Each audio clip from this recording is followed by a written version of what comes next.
My name is Andrea. Nice to meet you.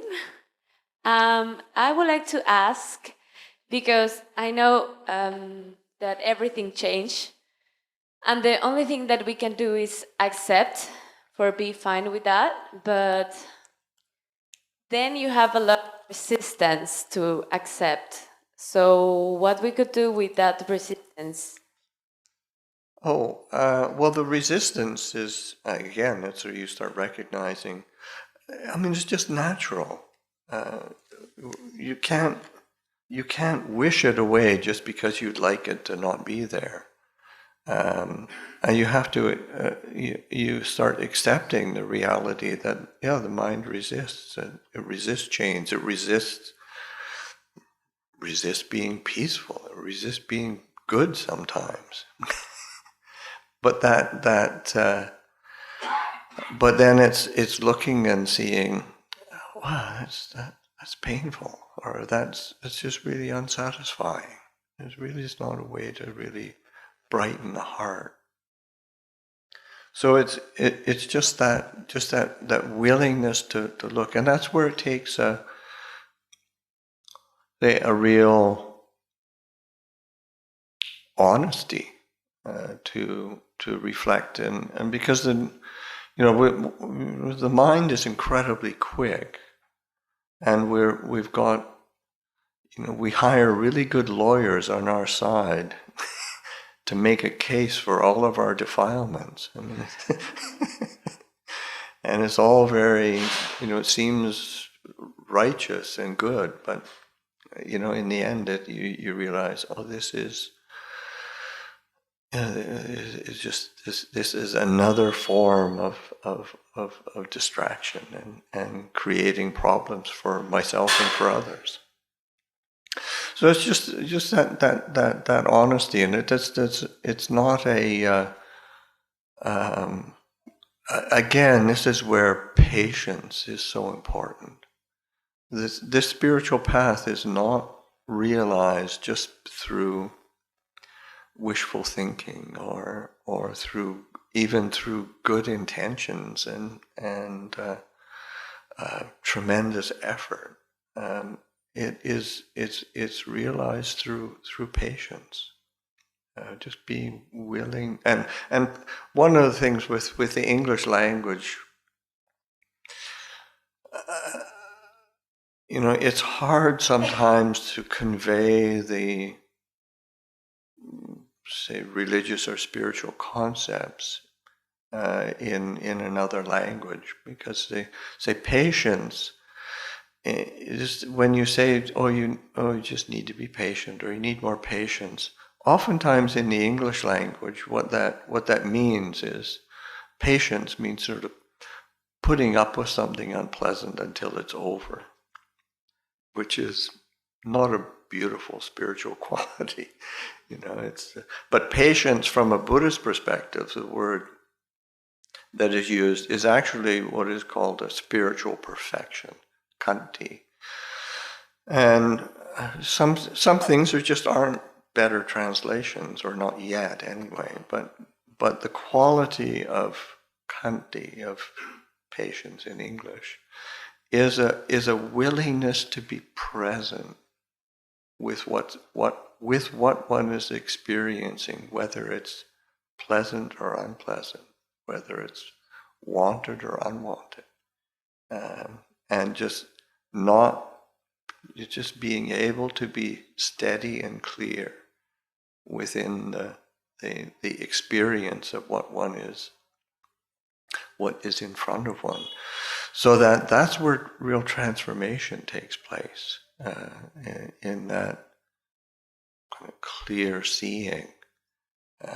So this quality of patience, and I can remember, say, both myself and so many other of my fellow monks, both the Thai monks and the foreign monks, going to Ajahn Chah with a question or a problem or a difficulty or an obstacle in the path, and asking for a solution, and it was really frustrating, because so often just be patient.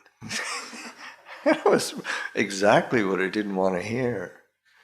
But, after, say for myself, just after many years of practice and training, reflection, just realize, oh, this is really, really important.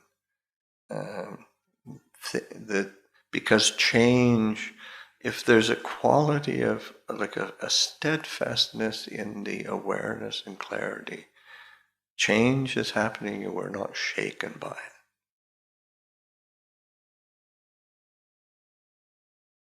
Thank you.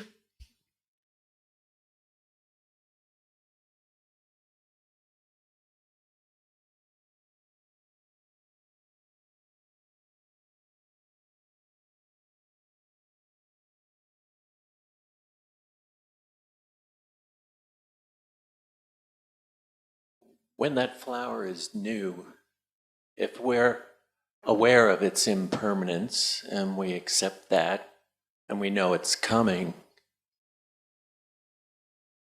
is there any reason not to love the flower? Is there any reason not to appreciate its beauty? And is there any reason not to accept it as a blessing just because we know it's going to pass? Yeah, absolutely. That's what, so you're that clear on a certain level that allows one to appreciate it more. Because one's not projecting any kind of desire onto it, or projecting any kind of expectation on it. So that yeah, absolutely. The one time there was a group of I think they're mostly Americans. They were like a few Buddhist teachers, like Jack Kornfield, and there was a couple others in that group. Ram Dass was there, and then a bunch of the senior students. And I can't remember, that was probably around 1980 or something. And Ajahn Chah was still healthy and teaching. And they came and spent a few days with us, and then had a few question and answer sessions with Ajahn Chah. And I think it was like on the last day, one of them asked, we're Buddhist teachers and we teach people about right view in Buddhism. It's sort of the first factor of the Noble Eightfold Path. But what is right view anyway? And Ajahn Chah held up a glass that he had, and a cup that he had, and said, right view is knowing that this cup is broken. And he said, it's realizing the inherent impermanence and instability of it, which doesn't mean that you're not careful and you don't look after it, or you don't use it wisely and skillfully, but it is going to change. It's going to be impermanent. And so it's that simple truth allows one to, say, take responsibility for it as well, really care for it, or to appreciate it. Again, without, it's when something is seen deeply and clearly that we don't project our desires and fears onto things as well.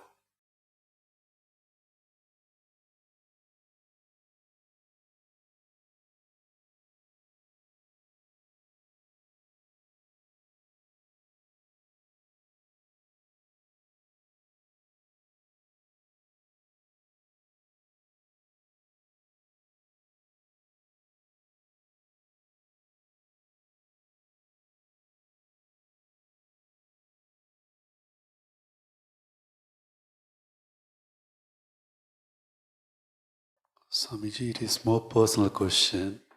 When you were sharing, I was the other side, the Western monasticism comes to my mind, how the abbots are living their life and everything. The personal question is, you entered the monastic life in a very early age. Okay? Still now, have you ever regret for the chosen life, what you have chosen? And when you are dialogue with your mother, being 100 years, what was her feeling? Have she ever felt that you had made a wrong choice? If not, everything's well with you and with your mother. What makes you to move on? Because being in a habit, it's not that easy every day. It's why I retired.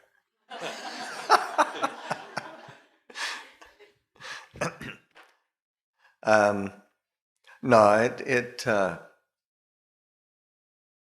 no, I've never had any.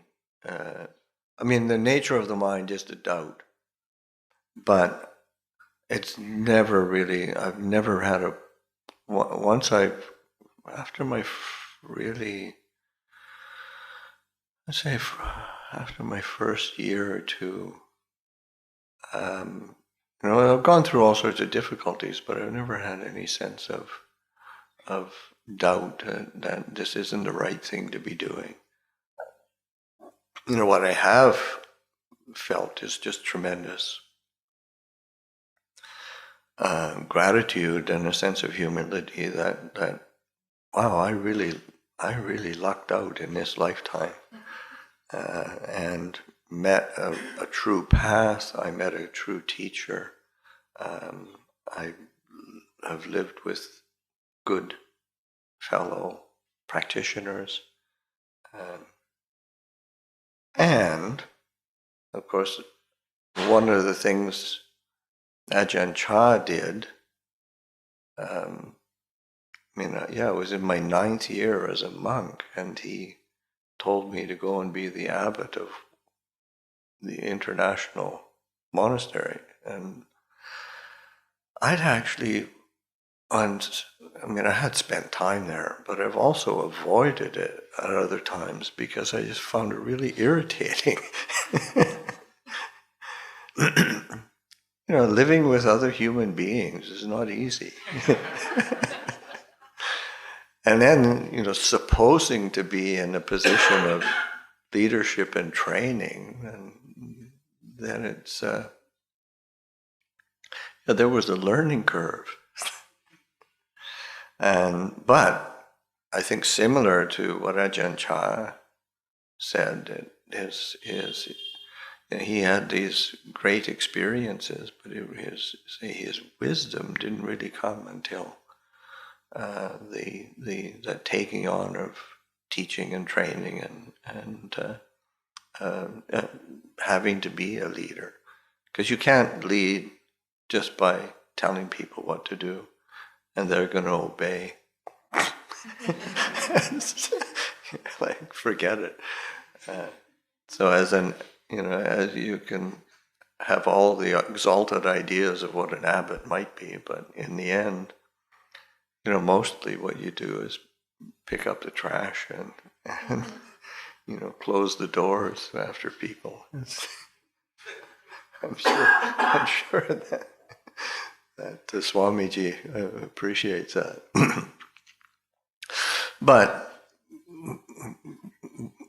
But also the reality of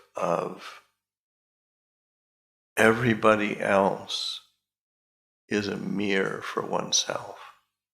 And if one's willing to learn in teaching or leading others, it's pointing back to ourselves. And it gives us that opportunity to see more clearly our own. It really shines a light on the heart of where our own limitations are, or our own strengths as well, because we do have the opportunity to rise up to the occasion.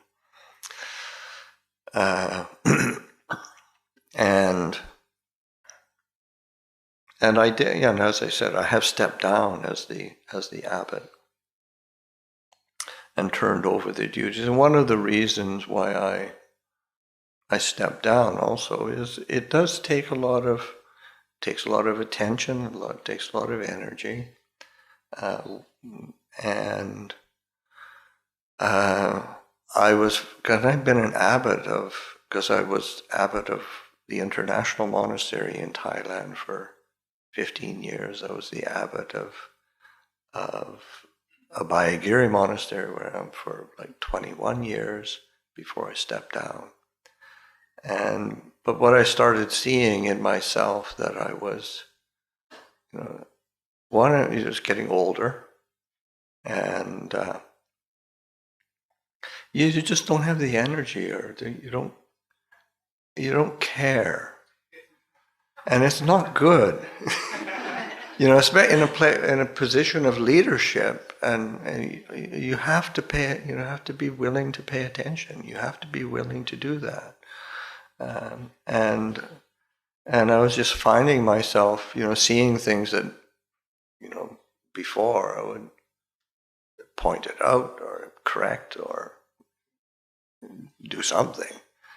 And I was just, I'm going back to my cue. I'm going back to my kuti. I'm going back to my dwelling place. I think I'll just be quiet and meditate. So there's just that inclination, just not that same inclination. It takes a younger person to pay attention to the training of others. So I still teach, and I'm there to, if anybody wants to ask me anything or for advice and whatnot, or the monks want some perspective, I'm there. But and I tend to join in the meditations and the pujas. So it's more of and I'm really enjoying it.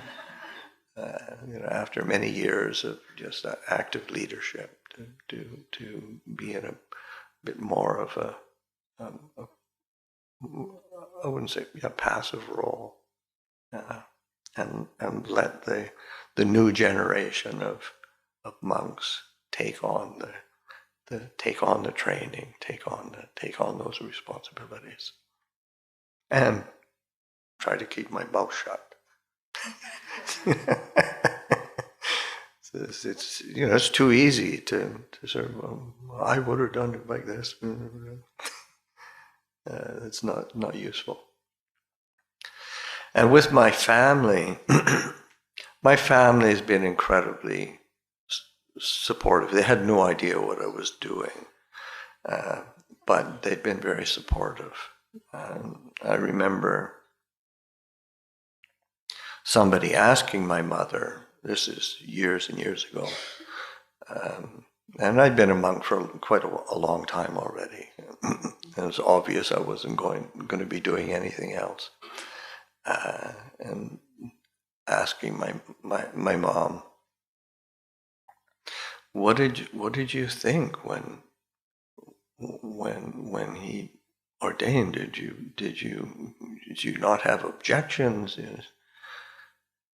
And her response was, oh, he's an adult. He can make his own decisions. And he said, and he seems happy. So it's good enough.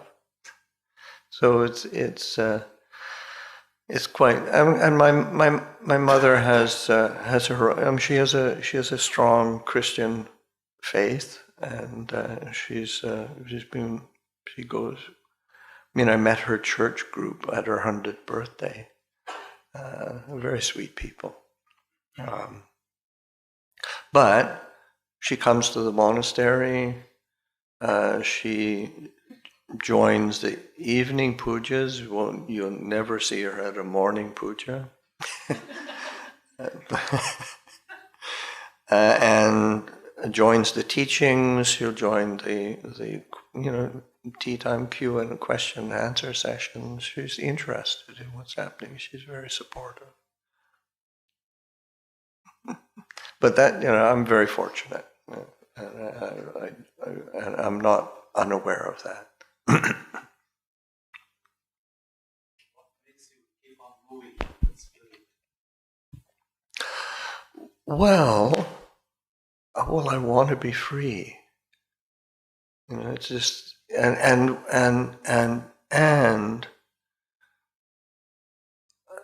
it's very clear to me that it is not just a nice idea. It's a truth. It's a reality. It's a possibility. As a human being, we have this possibility of freedom and ultimate peace. And everything else pales beside it.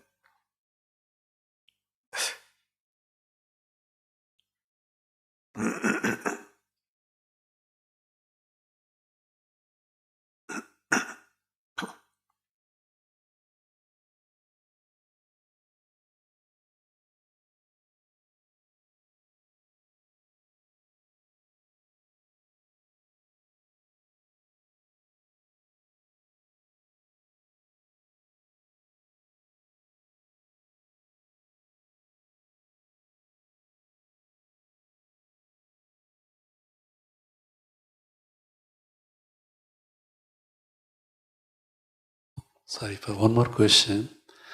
What would be your advice when young monks are wavering in their decision? Wavering? Yes. So what would be your advice? Well,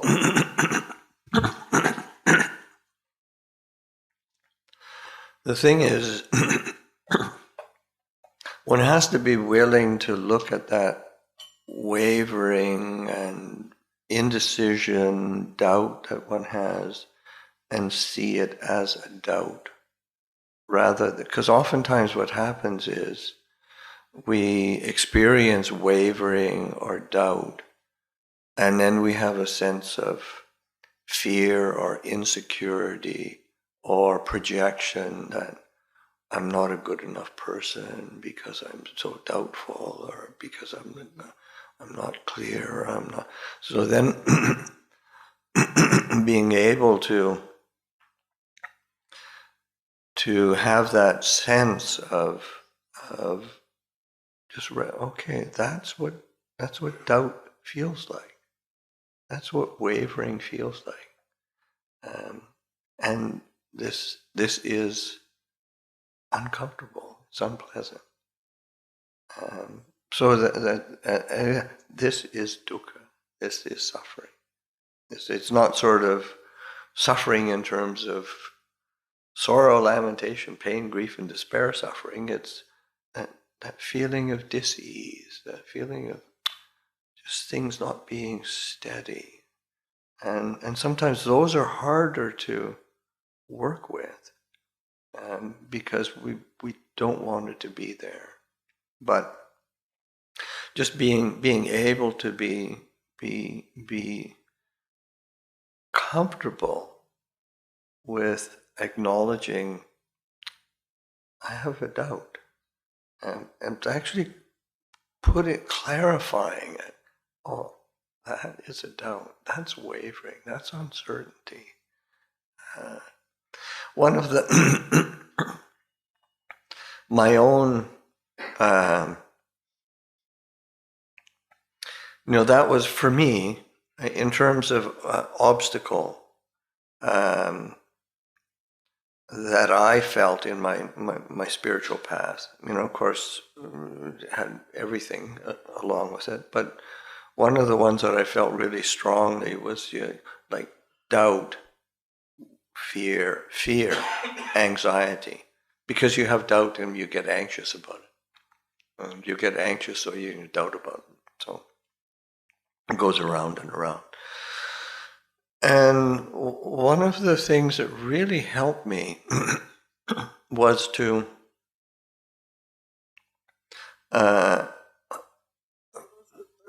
it was just reading a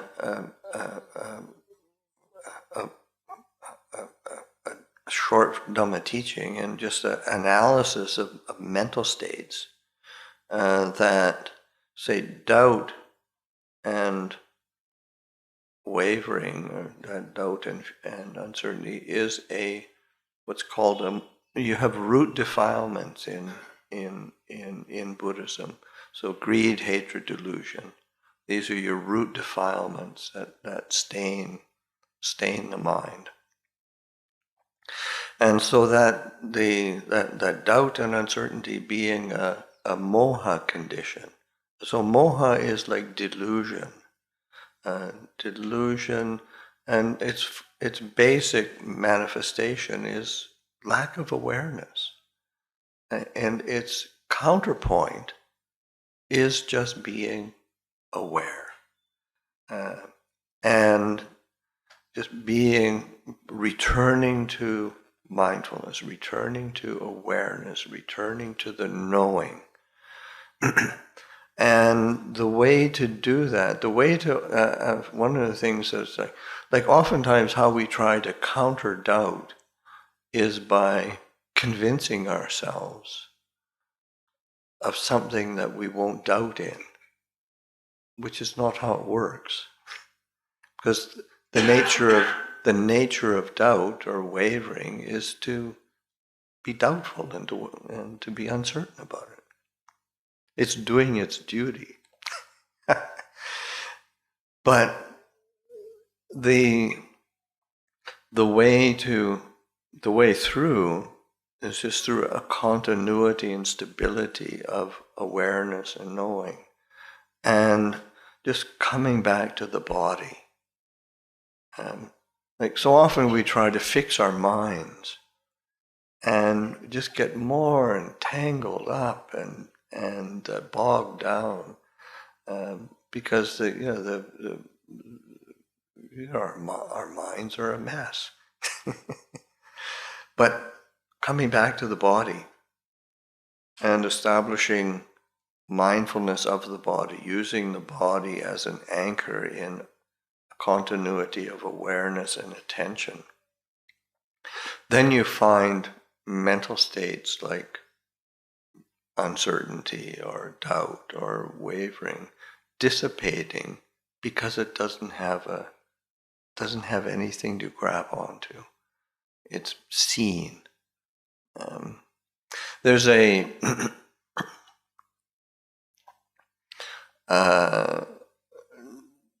scenes like in the discourses. There's in Buddhist mythology, you have the figure of Mara, who is like the tempter. Is a tempter. He's sort of like a Christian Lucifer, and so he's a tempter. He's pulling you back into greed, hatred, delusion, into the world of confusion and difficulty. And then the stories of the Mara coming to the Buddha, and there's different stories, but there's the one that really sort of delights me is when coming to the Buddha and saying, you're not really awakened. Come on, you're just deluding yourself. This you're making this up. This is Mara, the tempter, sort of. And the Buddha's response is, I know you, Mara. And it's just the knowing. And of course then Mara is seen for what he is. And it has no recourse but to run away. So it's a mythological image. But it's also how the mind works. The mind building up its worries, its doubts, its fears, its desires, its attachments, and they gain traction. They exist because they are not seen. So that sense of I know you, Mara. Just the knowing itself is the release and the relinquishment.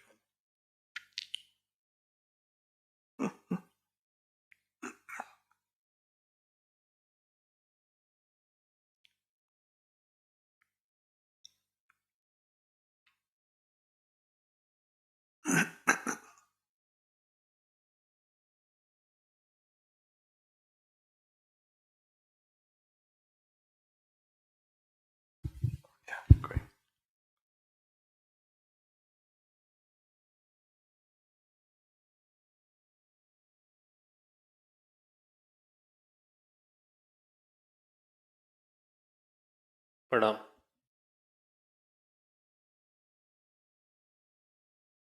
According to you, when you went to Thailand,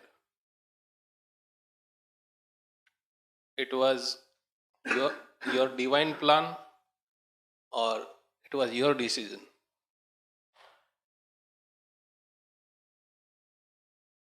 I'm not. Was it it was a divine plan Okay, or okay. it was your own wish? Number two, is enlightenment is a way or destination? Is awake or Way, path. wait, a path. Okay. Means continuing path, or it is a point, destination, certain point. Means we know that we have reached there. Is it so? Okay. None of the above.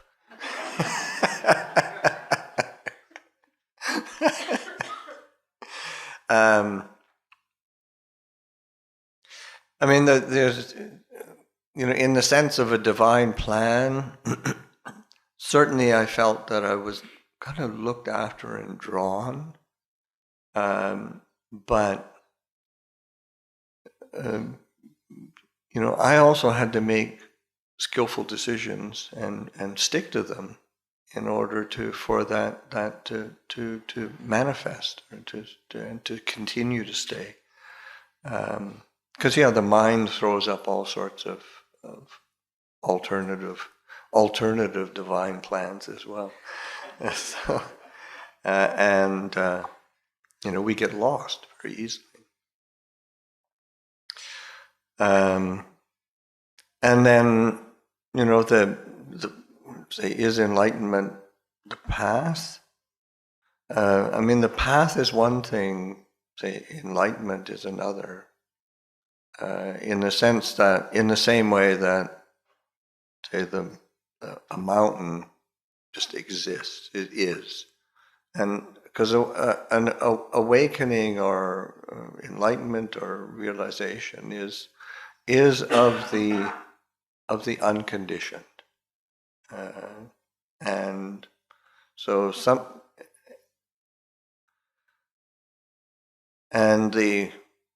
is there a path to see that, to realize it? Yes, but that's not. It's the same way that whatever a mountain road, say the road from the airport to Rishikesh. Say Rishikesh exists, but you need a road to get to it. So in the same way that there is truth, and that's it. Truth is one, but paths are many, and there are many different paths that one can take to realize. But it also, and not every path is going to get you there. Not every path is going to take you to the right place. So it's having a wise choice of, is this path working? Is this path valid? Is it true? That makes sense?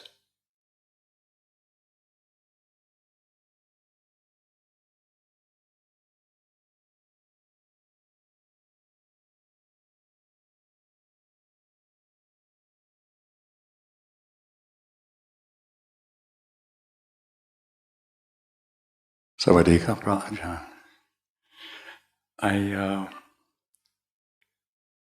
I've spent some time in some monasteries in Thailand and different places in the world, and different traditions.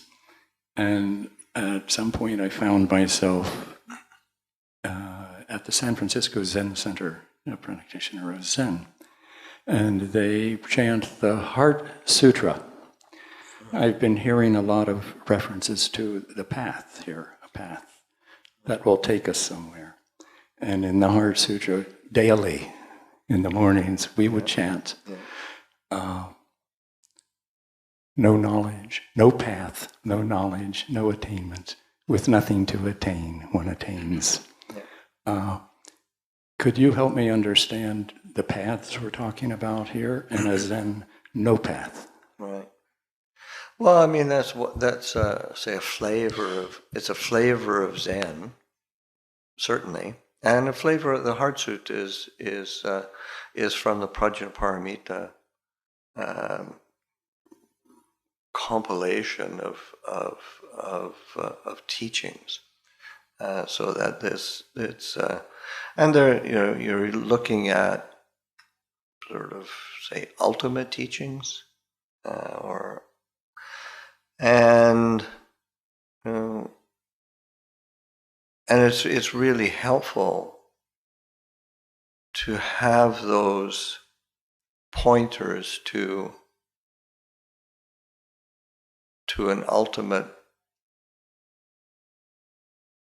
say, truth or realization. But it's helpful to have some tools, and so that there's a practicality that is say, and I think as say San Francisco Zen Center,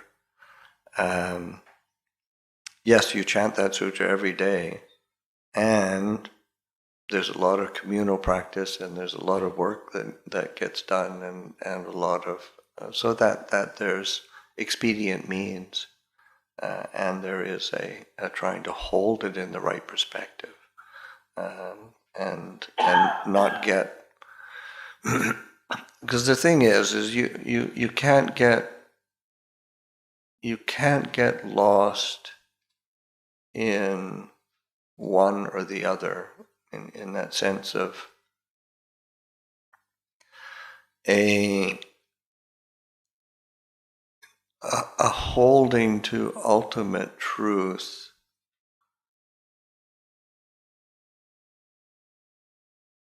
like one of the epithets of the Buddha,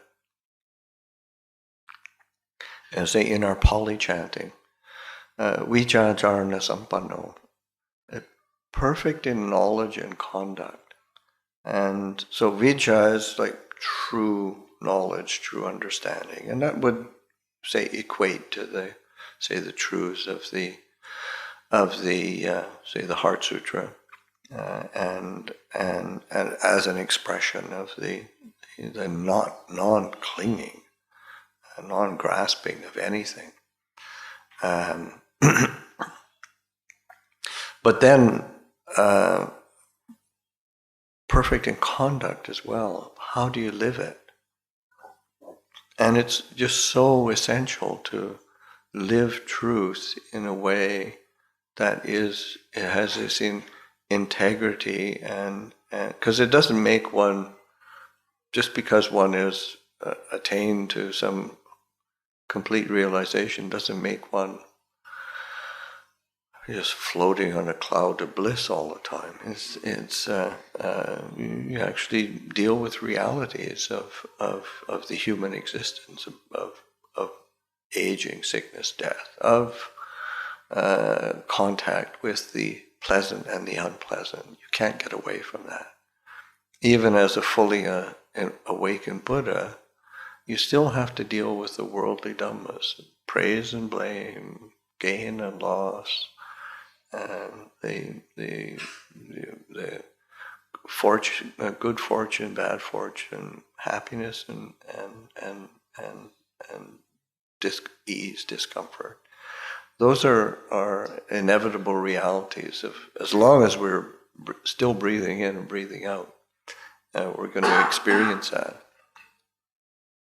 But to be able to hold it in that perspective of non-grasping and non-clinging is really important. But it's sort of like Ajahn Chah. I think that, say, right view is knowing that this is a broken glass.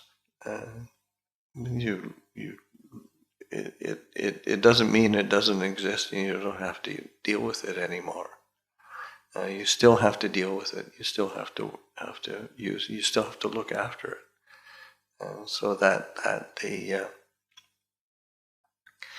it is important to to have that. And of course, that's the reason its importance is why it's chanted every day in a Zen monastery, because and again, I think just the Zen tradition is so practical in terms of, I mean, there's verses for every single little thing that you do in reflection on contemplation on the just the use of the requisites and ordinary things that you're doing in your life.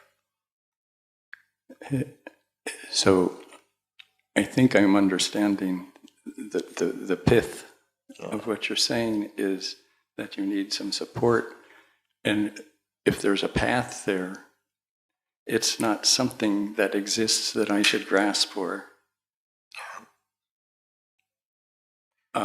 So it's okay to say no path, but it's okay to use a path as a supportive tool for me to... Exactly. Thank you. Yeah, exactly.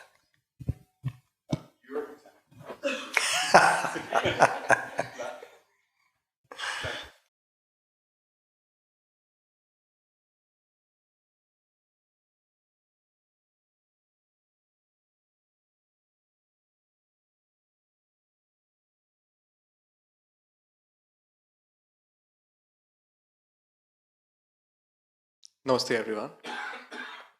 This question is coming from Vipassana and attachment.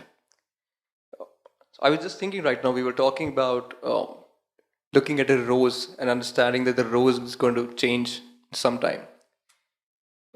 If I do that continuously, do I run the risk of building a narrative in my head or an identity which is always coming in the way of the object and me, which rather than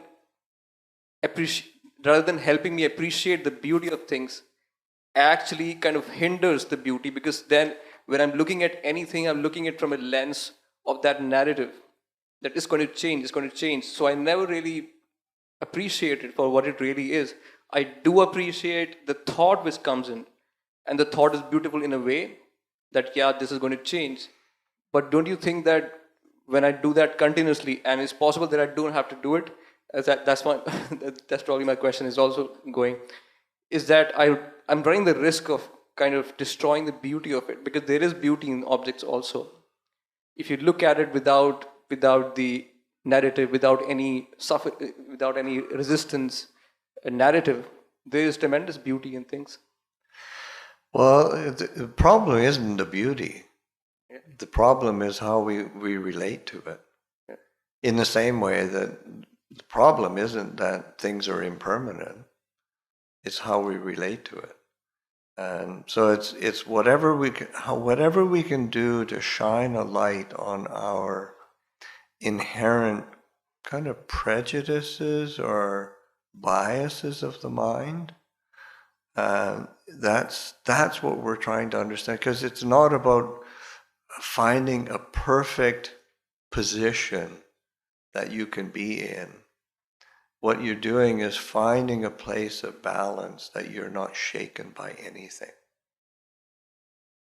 So do you suggest that I do it as a precautionary measure, or after I realize that I'm becoming attached to it? Whatever works. Okay. Whatever works. It's like one of Ajahn Chah's teachers, his a memorable teaching. It was sort of like this path in this practice is not difficult. If the defilements come at you low, then you jump over them. If they come at you high, then you duck. Because you can't. As soon as you start theorizing, making it theoretical, or idealizing it, you've lost the path.